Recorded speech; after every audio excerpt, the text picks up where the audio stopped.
Welcome to the Techegy podcast. I'm JC, and I'm here with MC, MM, JM. We have an extra special guest tonight. It's Danny Van Den Heuvel here with us. He is the brain and brawn behind the Atom Plus project. Danny, you can obviously do way more justice than I ever could about yourself, so please feel free to give us your introduction and talk about your past history and the Atom Plus project. Thank you. Like you said, my name is Danny Van Den Heuvel. That's the name in Belgium. I grew up in my childhood 40 years ago. I grew up in the electronics by my father. My father had a business. He has a few jobs and he did some electronics and made also his projects. And these projects were amplifiers and certain things for disco, like light shows and etc. And I worked a lot with him, so I learned a lot of electronics. After that, between it, the school, I learned electronics and I started with it. I did it for about 10 years, different kinds of electronics. And after that, the computer came to the living room, and this was the first computer that I get was the Atom. The Atom is a computer that still is a part of my life. I started with that. I learned programming in this system, and from that on till now, I still always programming and making some stuff like electronics and other things. This is one of the things that sets me on to make a new Atom. The reason I want to develop this kind of system is one of my dreams, and I do it all for years, programming and electronics, and I have the skills, I think, to build such a thing. Yeah, I love the Atom because in the beginning with Smart Basic, CPM, and so much more, I learned programming with it, and I will never forget what I've learned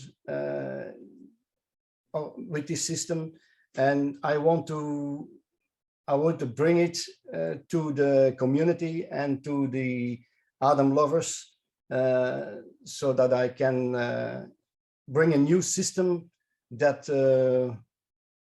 is as close as the original hardware.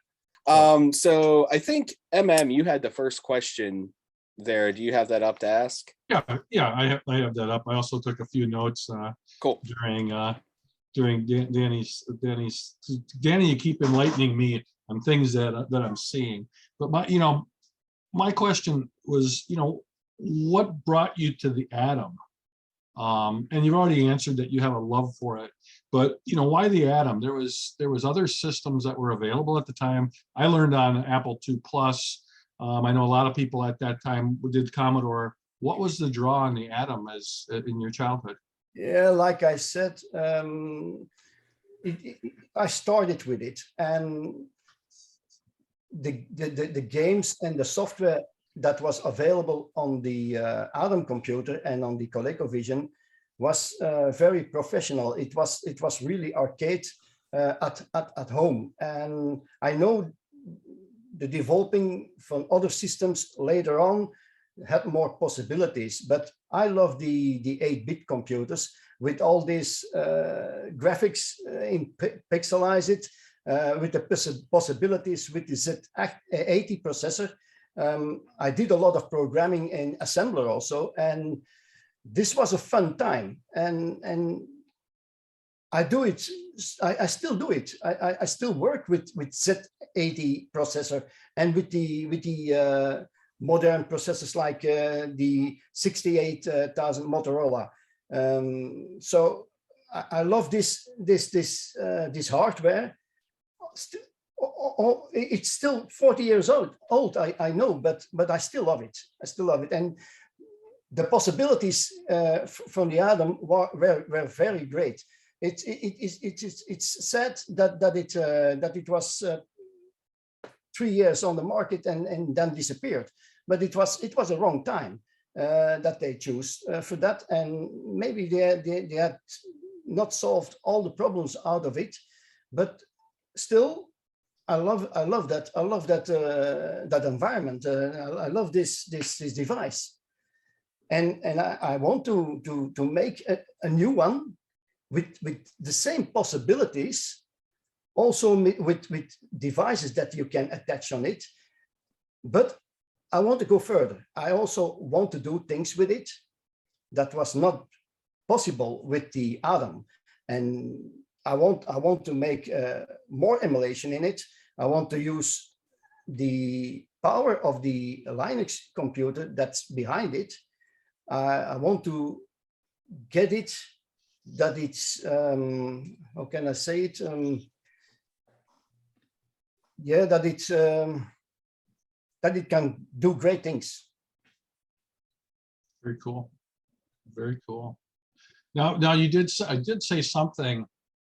You said you've worked with the processor. Did you ever make any games for the Atom and the ColecoVision back, as over the years? Just out of curiosity.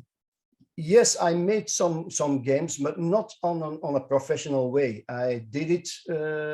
I made some other programs, not only games, but also like as let me say how you say it in English, and to make invoices and something like that. Oh, so nice. Yes, that are things I did for my father, and my father doesn't know what a computer was in that time. I had my first one, and I made programs for him that I could print, and he could use it in his job.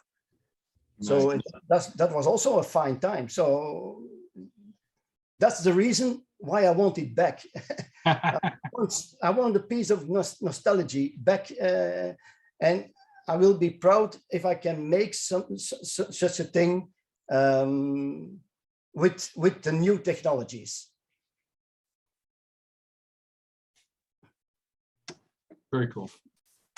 Great. So I guess the next question is for me, and actually, I know we've touched on it a little bit. Your interests and your reasons for developing this project. But what was the point that you decided that this is the technology I want to develop? This is my reason for developing that technology. Like when did that occur in your head, and what was kind of that driving force behind that? Yeah, it's a long time in my mind. I did a lot of projects on Hackaday also, and maybe you can give a link that they can see what Sure. I made. But I made a lot of things in Arduino and in the Raspberry Pi and all these electronic things. I also worked a lot with robotica, but the computer, this was something I dreamed for a long time. And yes, suddenly I said, I'm going to try it. I'm going to try to make something. You must know this project is still young. It started, I think, about 2 months ago. And now I am at the moment, as you can see, I have a full working system. And it works at the moment fully manual. So I have to do a lot of things with my hand in command prompt and etc.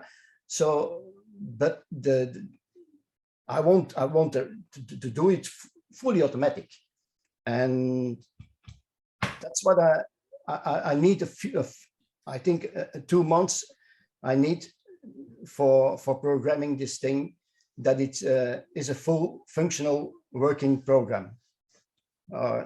device. Sorry.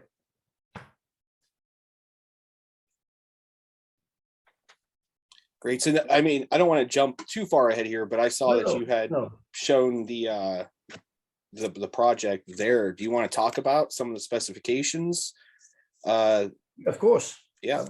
Yes. I did a few things on it. First, I had to search for a decent CPU, a decent PC, and this was a difficult one for me, because if you want something that can do a lot of things, you have to have a really powerful PC. It must be small. That was one of the things I want. I want not a big device. I want a small device. So I've searched after a good PC, and I tried to find it at a good price. So, and this is something that not goes together. So first I tried it with a Raspberry Pi. I stopped with it because there were a lot of problems. There were a lot of problems I want to solve, but it was not to solve with a Raspberry Pi. Like Raspberry Pi works with the SD card, also for the operating system. So the years I used the Raspberry Pi, I struggled a lot with the problem that this SD card was broken. If this is broken, then you have a system that not works anymore, and that's not good. This system works with an eMMC or an SSD. Another thing is, if you use an SD card as an operating system, it is slow in loading. And this is what I also not want. I want a system that is very fast started and very fast shut down. This system at the moment starts in 5 seconds. This is very important because I want, just like an FPGA system, start immediately when you push the button. I'm going to improve this, that it will be faster, but I think 5 seconds is not that bad. Then one of the things I also wanted to do is to work with separated modules, like the Techegy and the Arduino modules. Why I want to do this on this way? These modules can be destroyed when you program them wrong. If you destroy one of these things and they are built into the PCB, you have a problem. You have to buy a new PCB board, or you have to do special things to get it work again. This is very simple. You just plug it out and you plug a new in. It is as strong as an SMD PCB. It's better because you can exchange them. That's also one of the important things I want to do. This stays on this way. The rest of it is all made in SMD. So the other parts will, I think, have never problems. For the peripherals, I think maybe I don't speak, I don't say it good, but I have seen, I've made a lot of extras on the PCBs to get as close as I can as the atom. On the side, I have 2 digital ports to play with your original controllers. But not only that, the software that is working for these controllers shall automatically decide what to choose in the software when you use it with another emulator. So if you use it as an MSX, it will be working as MSX here. If it's another controller with other connectors, there will be an adapter for it. But there are a lot of systems that work with the same connectors, like the Atari 2600. This can be working perfectly with the same controller. We can use an Atari controller inside of it, and when he knows what cartridge inside of it is, it will automatically change its ports. On the backside of the system, you have two Area 11 connectors. These are special for the Adam. One of them is for the keyboard, and the other one is for AdamNet. AdamNet is something I want to support because a lot of people work with FujiNet, and I want to support it. So, but this is later on. I will work on it. First, I'm trying to make a system that works with the cartridges and with the drive, in built-in drive. The built-in drive, there will be something new. I will come back later on it, but this is also inside of it. It's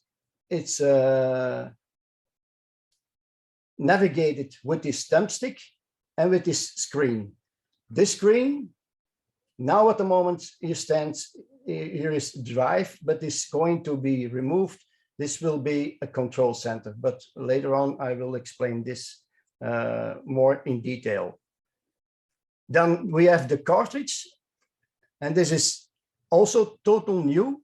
At the moment, it is built on the PCB, but it will be an add-on. So this PCB will be changed and almost an empty one with an USB connection, and there will be a system that plugs into it, and then you can choose between what will be original with it is the Adam, of course, but then you get the add-on for the MSX and for the Atari, and maybe other systems. I will see if they are interested in other systems. They also may notice it on the Facebook groups, and I will see I can integrate it also in this system. The rest of it is almost for the CPU, the PC himself. You have an HDMI connection, you have an Ethernet connection to go to update the system or to upgrade or other things maybe in the future. Then you have the USB-C, you have a connector for the audio, and you have on the above side here also two USBs. These USBs are meant for the keyboard and for the mouse when you use modern devices. If you want to use your keyboard from Adam, you can plug it in the Area 11. And then you have the power plug here. So if you see, you can put in the power. If I put in the power, you see the screen starting. Sure do. Live demo here, by the way. You have the menu. You have the menu. In menu, you can choose all the things. Amazing. That's amazing work, Dan. Yeah. And that's something new. This interface is really something new. I will introduce it when you show the photo. I can explain what I want to do with the rest of it. But I have still a lot of ideas in my head. So I have noticed them all on paper, on computer paper. And yeah, and I will follow the list till I'm finished with it, but it's a long list for the moment. So the most important thing I want to do is making a system that is running. And I want, when it's running, I want to make a demo, a good demo, so you can see what the possibilities are of the system. I don't want to make a normal emulator. I don't want to make that. I want something special. I want to make an emulator that works flawlessly, seamlessly with hardware. This hardware is specially made not only for the Adam, but most for the Adam at the moment. But I will extend some things so that it can work with some systems that all in the same range than the Adam 8-bit, maybe 16-bit could be also not possible, because there are some systems I had in the past, like an Amstrad computer. I really loved that computer also. Maybe this will be imported in this system also. So, but at the moment, it is Adam and MSX. These are the two that will come in the first working system. Yeah, that's great. I'm a big MSX fan, so adding that in there is huge. For anyone listening, the Amstrad was kind of more of a European console than an American or a Western, a Canadian American console, but it was along the same lines as some of those other machines. Does anybody have any questions about that right there? The demo he was kind of doing. Well, I'd like to ask him about, if you want to jump ahead. Sure, yeah. To make some of these different systems work, like, you know, if you're going to make different cartridges and stuff like that, are you writing software drivers sort of to change the way? I mean, is it that close that you don't have to, or is it you have to write different software per cartridge to make them work? And what languages are them? Yeah. Okay. First, something what I did when I was young. Maybe not everyone will know, will hear this, but I was a hacker. And I did a lot of games. I hacked a lot of games. So I know a lot of encryptions. I know a lot of how a cartridge is built. So all this knowledge will be used in this system. So, and that's one of the things I also want to do in the new system. You get the possibility to debug with this system. You can open a cartridge, you can see into the cartridge, and you can edit it. It's not a possibility. It's not the meaning for most of the people, I think, but the advanced users will use it, I'm sure. So you really can get information out of the cartridge. You can copy the cartridge to your system. You can copy the system, the files that on the system back to your SD card. So all these possibilities will be in this system.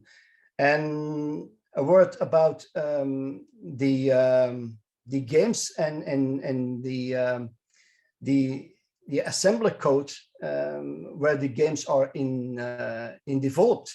I know a lot of it because I did a lot of programming in Z80 and also in the Motorola processor. I made a lot of demos in the time from the Commodore and the Commodore Amiga. There were a lot of parties, and there were a lot of BBS that spread software and spread their demos. And I was a group. Questor was the group. I made a lot of software in it. I even made a software that is always to find on the internet because it was something special. It was it in my childhood, and it was Dirty Moves. The name says enough, I think.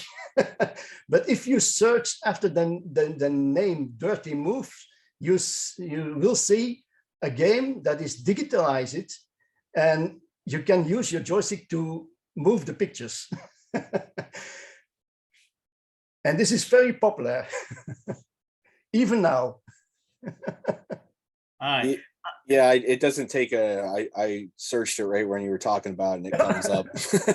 I'm not going to share, screen on that one. No, but it's not that special, but it was a fun project. It was a fun project, yes. And my friend, it was family from me. My friend had a digitalization equipment, and we digitalized it from books and made a few slides, and these slides were moving as long as you with your joystick did movement. and the faster you did it, more the power meter goes on, and when it was finished, you had a next level. This was a game. A game. Yeah, sounds very risque. Hey, MC, I think you had another question that kind of related. I do. I actually have two more quick ones. Yeah, go ahead. One is your menu system. Is that going to be a way of selecting different cartridges, or is that just to do different things in the machine? In the machine.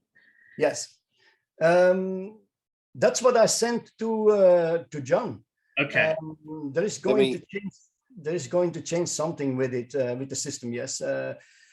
First, the display, the OLED display, was meant for a drive that shows all the files that were on the SD. But I don't like this solution because it's a little screen where you have to put everything on it, and you have your own screen before you. Why not use your full screen? So what I have done with it, yes, that's the picture.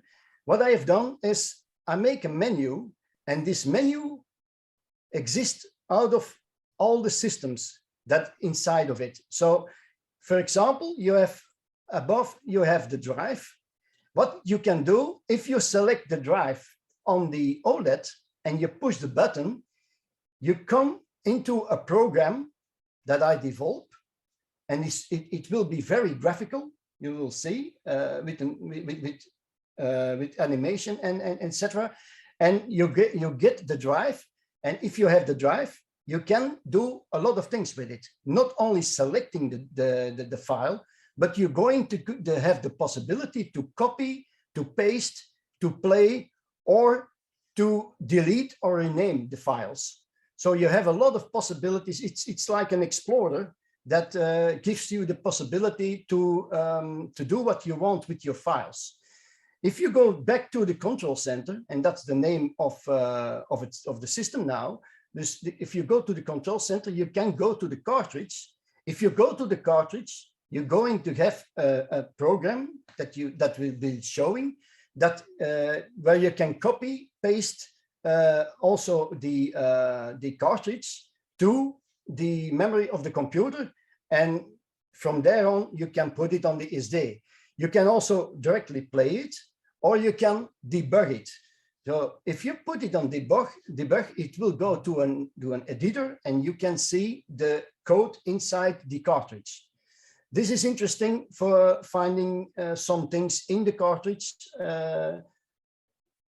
It's for the moment, it's an ID. I have to work it out, but it will be there will be an editor, and maybe I can show you some sprites inside the card. I have to see what I can do with it, but there is a lot of stuff to find. So I think in a further stadium, I'm going to show you more of that. It's not the intention to always use this menu. If you take a cartridge and you put a cartridge in and you put the reset button cartridge, then it plays directly the cartridge. So this will be in the system, but this menu is an extension from the possibilities you have on each device. And I don't want to bring it on an OLED because this is too much for the OLED. It's also too small. And the benefits I have with doing these screens and these programs is I can make it much more graphical. I can give you more information. I can give you links to the internet. I have a lot of possibilities because I have a PC after this system. But I'm going to make it all in the same design as an atom. So that it is an extension of the atom. Also for the keyboard, you can choose the keyboard.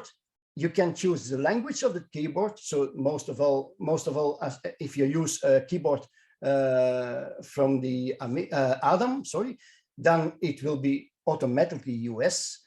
But if you want to use your own keyboard, you can change it to another language without any problem. You also can add some hotkeys if you have a special key that you want to use. This is all programmable on the screen. For the joysticks, just the same. You can put the auto fire. You can and you can do some specials. I have to see what is possible, but every single thing of the devices will be having a menu where you can do a lot of things with. And that's the new system I want to build in. I think it's a very interesting thing to build inside this system. Yeah, It just really looking at brings this, the new by the old one. yeah, just looking at that, it looks excellent. Kind of, my next question may not apply then. The next one was going to be, I have like a Radio Shack color computer to run the machine language program, just to say like load M and execute, where you run basic ones, you had to say run. I thought you might have an interface like that, but this looks more advanced, a lot more advanced than that. Mm-hmm. So Yes. My next question probably doesn't apply. Okay. This is brand new. Nobody knows of it. This is the first thing I introduce it. So No, that looks great. So Danny, how did you design the front? Is the faceplate? Is that something you're 3D printing and yes, doing that way? This is in two phases built. I draw for many years in 3D, so I have a lot of experience in it. So I do a lot of rendering also from machinists and industrial machinists. So this is part of my life. I build it in two pieces. One of them is 3D printed, and the other is laser cutted. So the fronts you see are all laser cutted. So they are very sharp, and they are really commercial. It's like in a product that you buy in the shop. It's just the 3D. Yes, but you cannot see that it's printed. It's really printed. It's really printed with good 3D printers. It's printed with Impressa. I don't know if you know. Oh no, we yeah, definitely. Okay, but that's a very good printer for this kind of work. And maybe if we have to sell a lot of them, I don't know if it comes so far. But if it comes so far, I can mold them. I can let them mold. But I think it's not a problem that it's printed. No, it's gorgeous. I mean, when you held up the demo a little bit ago, and you held up your unit, that front looked very professional. I was very impressed with what it looked like. It was very cool looking. Yeah, look at that. Yeah, that's just amazing to me. This is 3D, you see, and this is a laser cutted. That is really good looking. I mean, that's very sharp. Yeah. Because I 3D print, so some of the stuff I've done in demo just to do a prototype, they don't look anywhere near as good as what that right there looks like. I do a lot of prototyping in 3D. I make my robots in the factories, and these are small robots who handle some packaging things, and the tool head that's on the robots is made from plastics. Also is also made with 3D. Impressive, very cool looking, very well done. The enclosure in themselves is just two plates, only two plates, and they are how you call it, plooien, bended. They are bended machinally. This is something that I cannot make. I have to let it build, but that's not special. It's made very fast. You have just to make a color in it. I think if I'm going to sell this product, I'm going to offer the people, they can choose out of a few colors. Maybe I'm going to make someone special. I have my daughter. My daughter, die works in a factory where she do wrapping. I don't know if you understand wrapping. Yeah, like Yeah, skin, yeah. like skins. Yeah, wrap. Yeah. So maybe I make a special model. So you're telling us there's going to be special editions. Yeah, special edition. Yeah, maybe that's what in my head is, but I don't know if it's.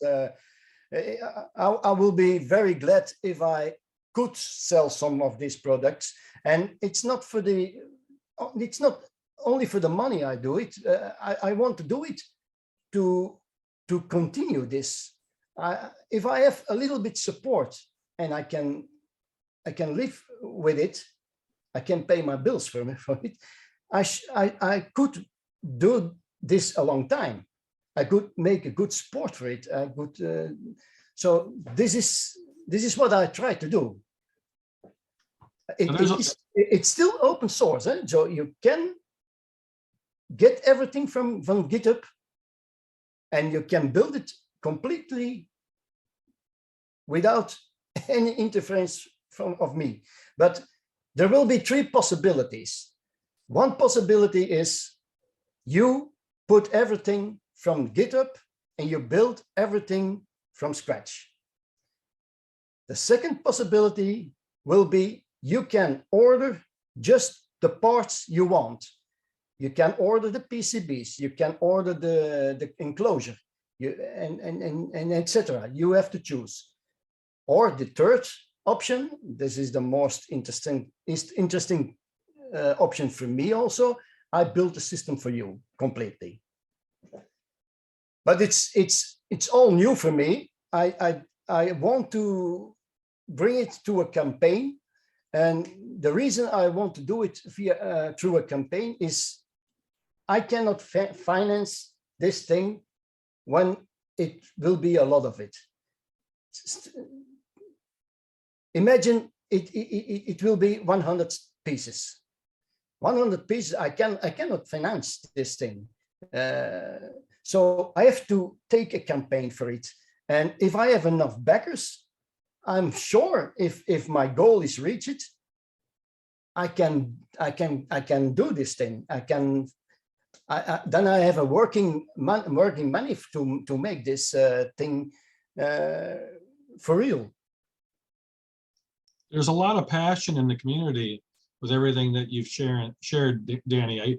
I can tell you that there's a lot of people excited about it. So it's going to be real interesting when you start that campaign, where it goes from there.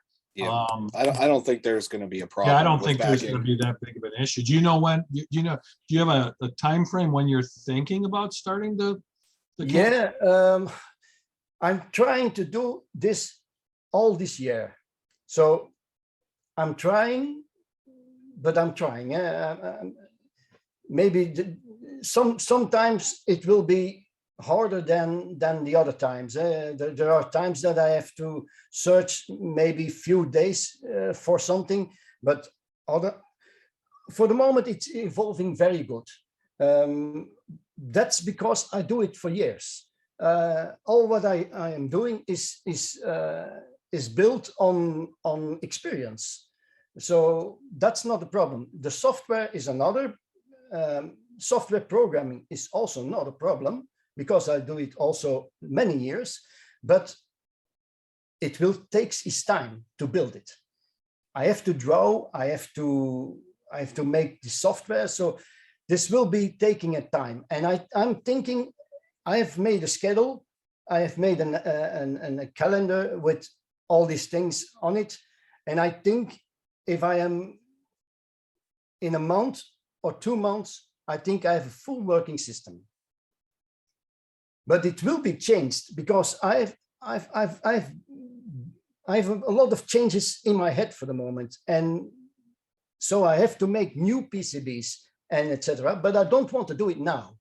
I have now a working prototype, And with this prototype, I want to work a full working system. So the cartridge system, like on this system for the moment, will stay. This will stay. From the moment that the cartridge works and everything works here, I'm going to use an extension with USB, and I'm going to put the MSX next to it, and I work it out. If it's working, then I begin to design back a new PCB with an adaptable system. I do it all on a schedule. So I have really a complete plan to do this. I have also a lot of flowcharts how to build the software. So I am prepared. It's not that it comes out of my head suddenly. No, it's prepared. There's really a schematic made for the complete system.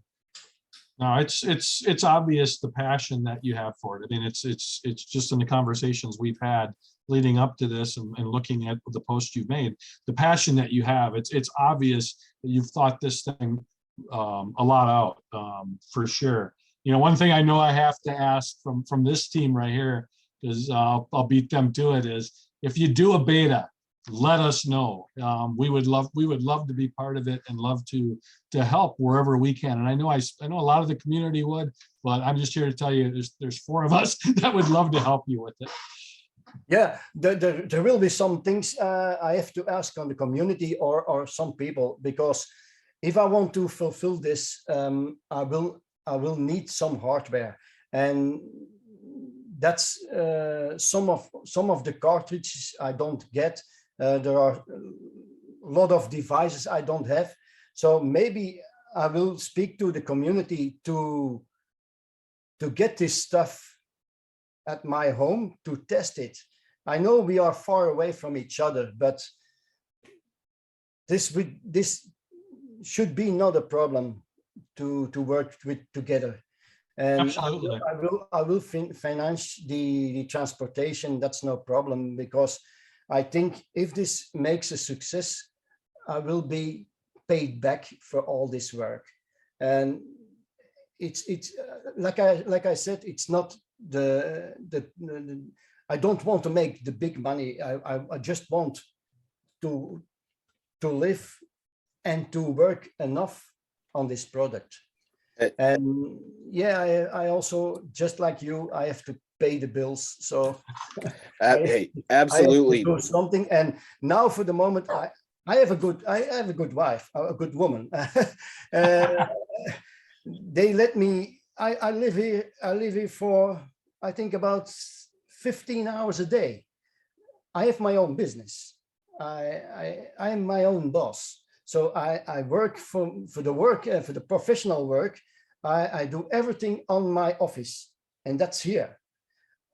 I have a room where I can build some things, but I have my office here, and this office is as for professional, but also as hobby. And this is the reason that I am sometimes more than 15 hours in the same place. Well, it's great that your family supports you. I mean, that right there is, you know, that helps you be a lot more successful and allows you to be happy. So, and you know, nobody can fault anyone for the costs or anything of a project. I mean, it's not like you're just putting ROMs online or just sharing some. No. That's also an issue that I have to solve. And there are 2 possibilities, and these are yes, they are not easy to solve. You have 2 possibilities. If you use emulators and you don't change anything on it, then it's legal that I make this product without the emulators.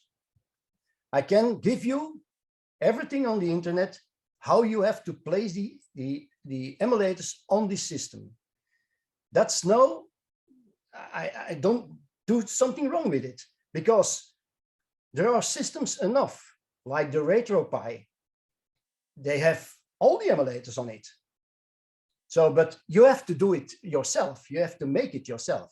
This system is only hardware. the hardware I sell, I use the emulators, okay. But if I don't change them, they are open source. I see no problem with that. On the other side, if I want to do more seamless working together with the hardware, I should change the code of the emulators. I can do that, no problem. But for the moment, I've changed the emulator. But this is a tough one, because if I change the emulators, I'm going to give something on the authors of the emulators. And some of them, I don't give any name, but some of them ask really much money for it. So it's no problem if I sell 200 pieces of it. I say something, 200 pieces of it, and I have to pay $10,000 for an emulator to get a license. If I divide it in the 200, then it's okay, you pay a little bit more, but I have the rights to change the emulator, and I can integrate the system very far. But I don't know what to do, because if I want to use a few emulators and they ask all 10,000 euros or dollars, then it will be very expensive to sell this product. And this is not what I want to do. So it's difficult for the moment. I should make an emulator by myself, but this takes a lot of time to build it. And you invent for a piece again the wheel. So I can do it. Work with you. I have knowledge enough to build it, but this is what I do. Really, emulators building is not what I do. Right. I could start on it, but I think it will be months before I have a working system. Well, hopefully the people that do the emulators understand what you're doing, and I'll work with you, because again, I saw the posts, how much some of them were asking, and why not charge a $5 license fee or something like that per unit? It makes more sense than charging you a huge. That's what I also that's what I also had in mind. I thought I'm going to give you something for every system I sell. This is more interesting, because if I sell 50 pieces, or if I sell 200 pieces, it cost me not that one-time payment. Sure. It's too much when you sell 50 pieces of it. Then it costs the software more than the hardware. Yeah. So this is crazy. Exactly. No, hopefully that it's just a misunderstanding. We once they understand. Yeah, I don't know the person. I just emailed him. I introduced what I was doing. I want to be fair. I want to give something on him. Why not? I like it that he put it in open source, but asking so much money is for me a difficult one to launch this product. Maybe there are some interested in it and saying, "Well, yes, I will pay $50 more for this." Okay, but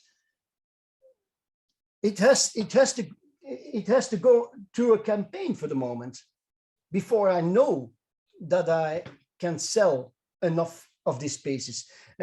Now on the internet there is enough enthusiasts for the moment, but they don't know the price for the moment. Right. And price is also very important. I try to give a very honest price for it, but it will be not that cheap, because there is a lot of material in use in it. Especially the computer. The computer is not that good. Is pretty. Well, it's custom. It has a heavy price. But but I don't want to take a simpler PC, because then I cannot do everything what I want to do with it, with this system. Sure. So we've talked about some of the hardships in that while working on this project, but in your view, what has been the most difficult challenge that you faced developing this? Well, I personally find the most difficult will be the financial things around it. Developing the controller, developing the system, I don't see any problem. It will have time. I need time. That's the only thing I can say. The rest will be coming, and I think I can solve it. Yeah, I don't know when it will be working completely, but I did a lot of projects also as business, and I always had a goal. I always had a deadline. I have for this also a deadline, and I'm trying to reach a working piece before the deadline. So I take it really seriously, just like my profession. I'm not selling something that I'm not going to make. I really going to finish this product.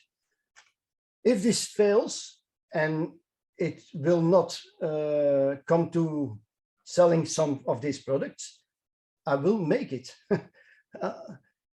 I will make it for my own. But I will see. I will try to do my best, and the most difficult thing is to reach enough persons and enough people that are interested in this kind of development.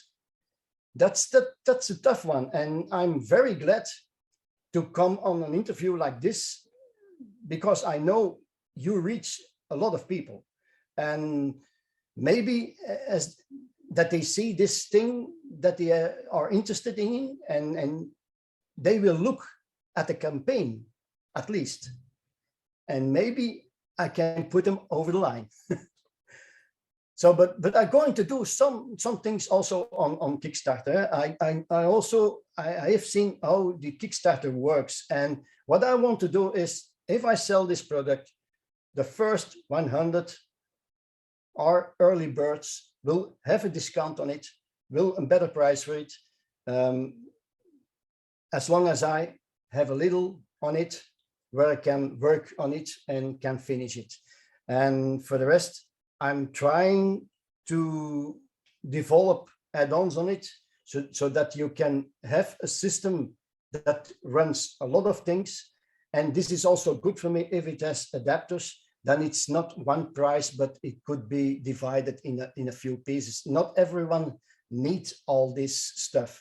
If you want to get this system and you just only want Adam, yes, okay, then you have only to buy this product.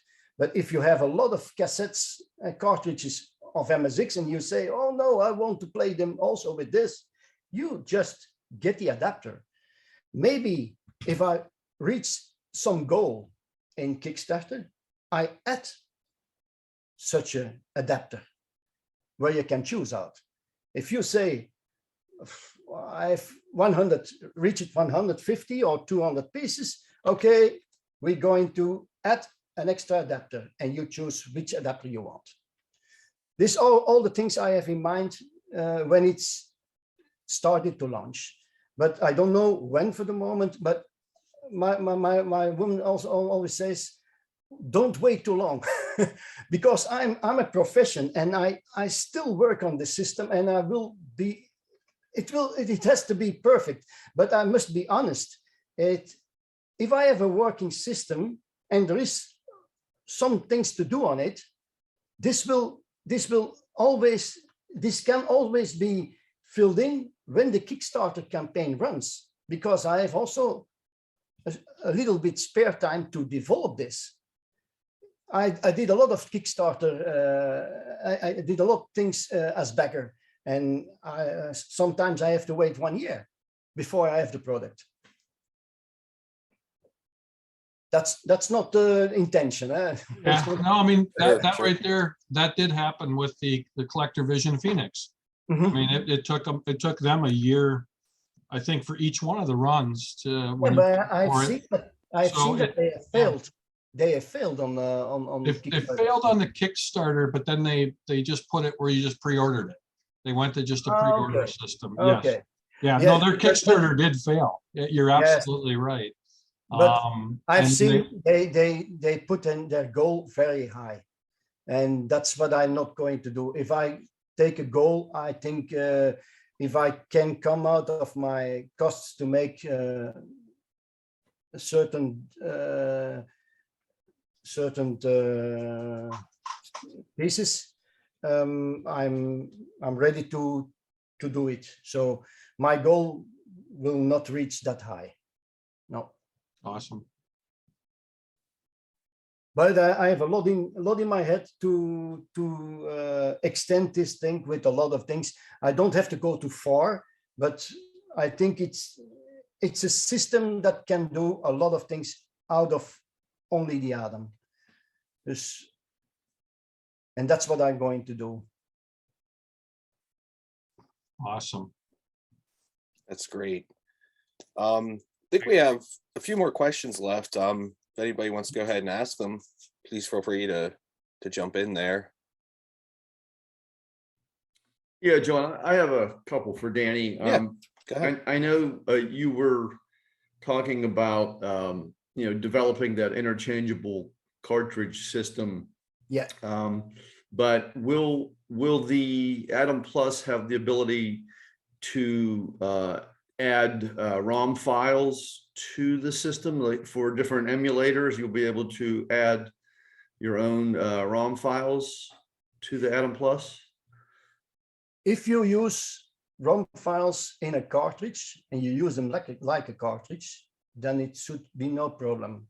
If you keep on the system like a cartridge has been built, you could run your own games or your own programs.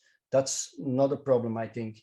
If you want some devices, hardware devices coupled on this system, well, I have to see how it's communicating with each other.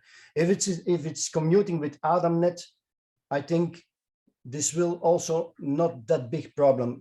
I have to do more research around it, but like a FujiNet, I think it will be working. Maybe a little bit different than the old concept, but I think it will be working.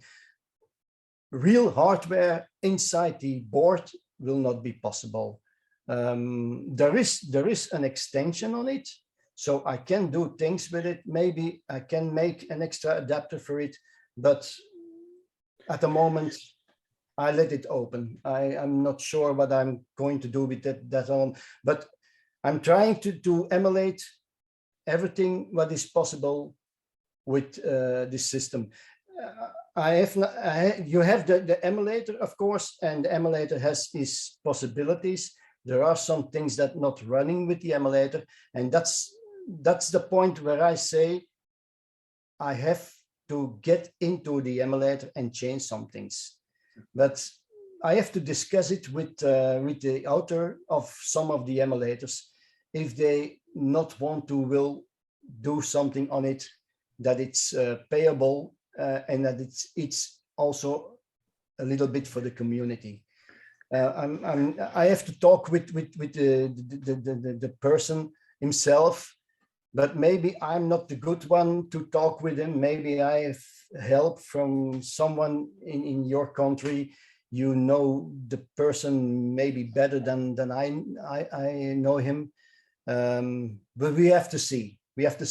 First, I'm going to make a system with the emulator without any modification. There are modifications for the moment, and the modifications in my eyes, they are necessary. So this is a kind of a problem for the moment. So I don't know what to do for it.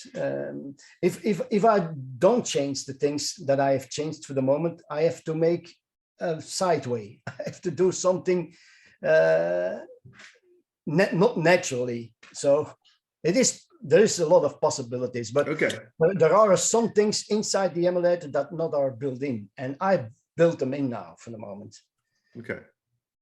Now, will the system come with a ColecoVision cartridge slot or no? Yes, yes, It will. yes, So definitely. it'll come. Yeah. It'll come with the Coleco. Okay. All Yes, right. but it will be an adaptable. It will be delivered with a complete working Atom system. That's Okay. Got it. Yeah.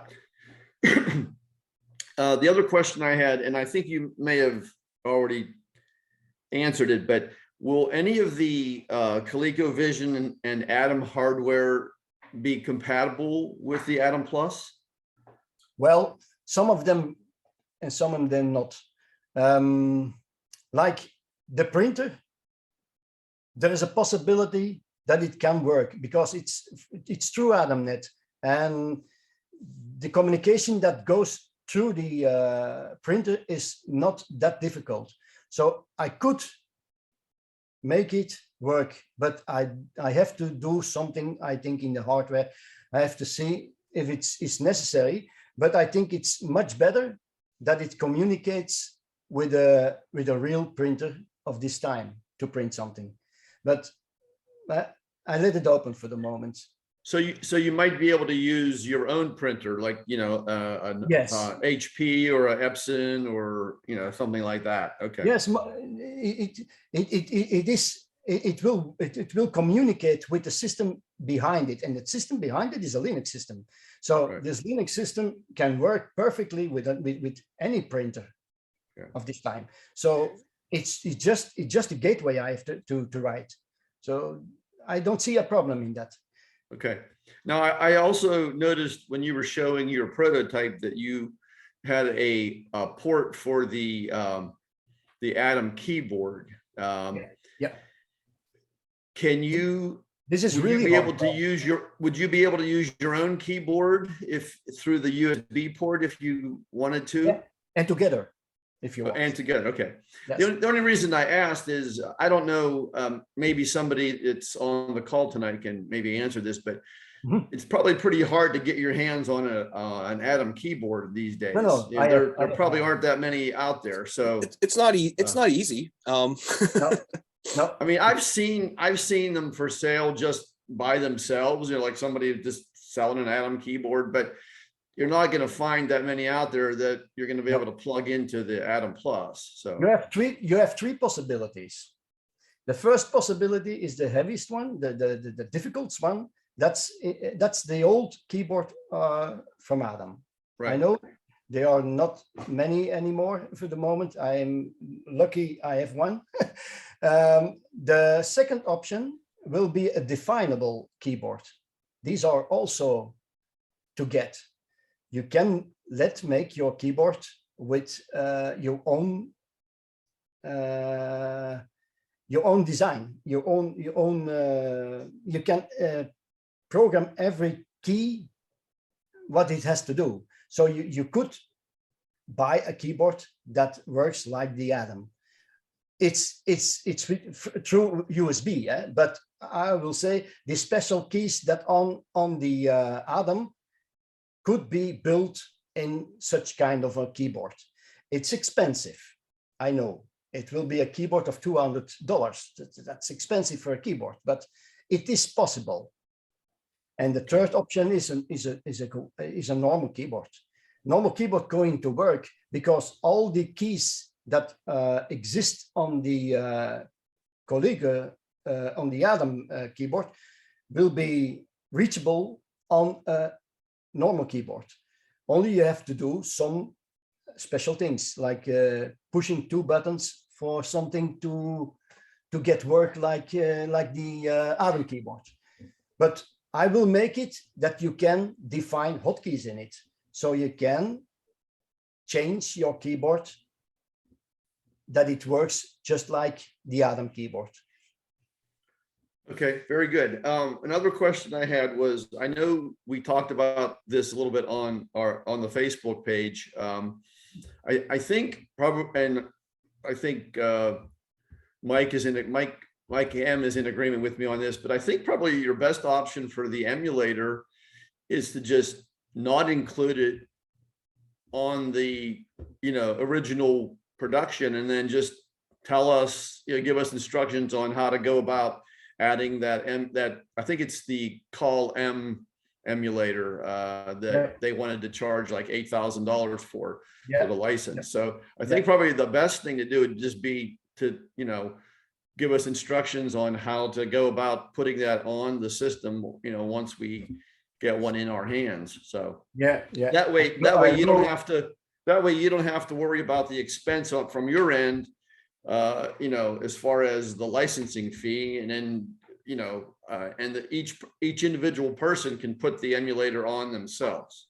So Danny, did you look at the other Coleco emulator, the Cool CV? Yeah, Cool CV, and yes, I've seen them all, and I have all tested them, and the most compatible is Column. Okay, just curious. Yes, that's the most compatible, and really, I've seen the code of Column. I did things in Column also. There's nothing wrong with it if I do it for myself at the moment, but I've learned a lot of it, and it's really neatly programmed. It's so really good. My question, I have another question about the emulator. So if you use the emulator in this project without modifying it, do you still have to pay the $8,000 fee? No. So it's only if you if you modify it, right? Yes, I don't think so, because I think the emulator, if you install it by yourself, that's what he also do on the internet. If you go to the GitHub page, you can download him. So what I'm doing wrong, it's running on a system like a PC. Okay, there's a lot of hardware that can work with it, but it's a PC. I don't do anything wrong.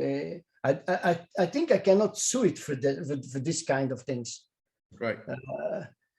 I have to see in the future that there maybe some problem will be coming, but I don't think he can do something if I don't install the emulators on it. Right. Got it. And my last question to you is, what flavor of Linux are you using on your system?